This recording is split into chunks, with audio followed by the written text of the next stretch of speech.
Hello, Chemistry 10HH students. This is Mrs. Altman. We are on video number 21, Stoichiometry Part 2. Here are our objectives for today's video.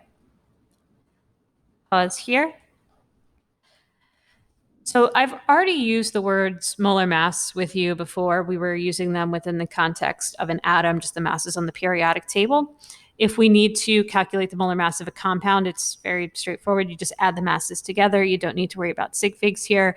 The way I'm going to do this when I make all of your answer keys, whether that be for your problem sets or for your tests, I'm going to take that periodic table that you all have, and I'm just going to round it to decimal places just for the sake of consistency, but there's not actually specific rules with that. But if you want to be consistent with me, that wouldn't be a bad recommendation. Pause here. So the hard part of this example isn't actually doing the calculation, it's getting the formulas. So you just have to remember your nomenclature. Once you know your nomenclature, it's not too bad. So beryllium chloride, that is type 1, so I just crisscross.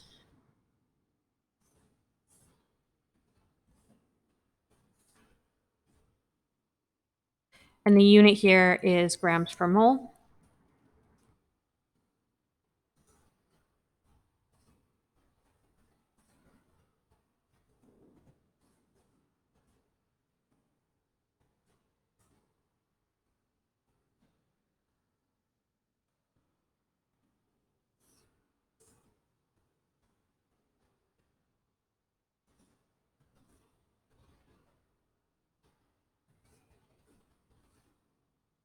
So some students like to rewrite ones like this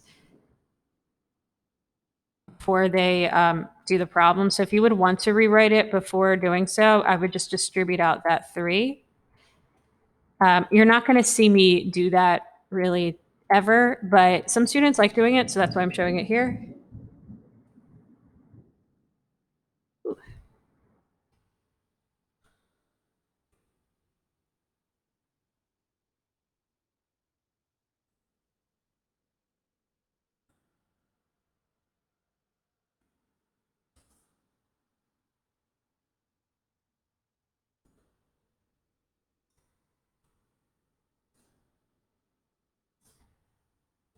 So normal ranges for molar mass could be anywhere between, let's say, 1 or 2 grams per mole up to, let's say, 500 grams per mole.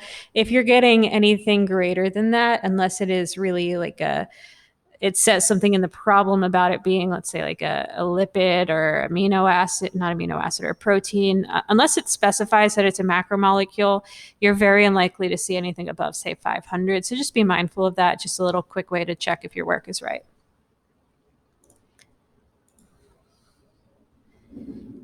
Pause here. Before I actually do the problem, I'm going to get the formula of sodium carbonate. So this is a type 1 with a polyatomic ion. And I'm going to go ahead and calculate the molar mass.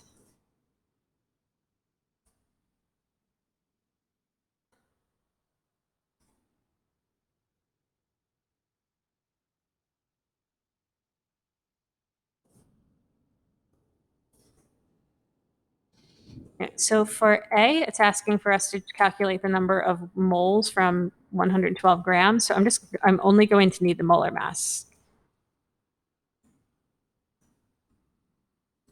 I'm going to go ahead and add the Na2CO3. It's not going to really affect it for this particular video, but when we start having multiple chemicals in the same problem, it's useful to always write the name of it.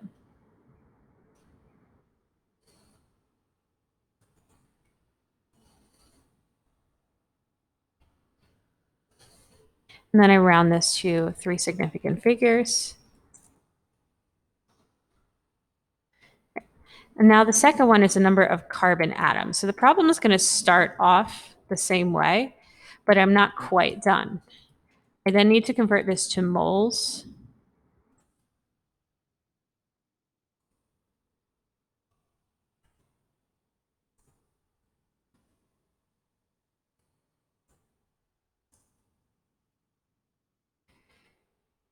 And then the question asks for carbon atoms. So I have to think to myself, in one molecule of Na2CO3, how many atoms of carbon are there?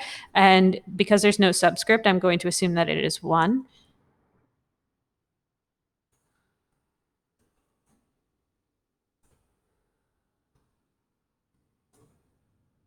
And then I just put this all in my calculator, round it again to 3 significant figures.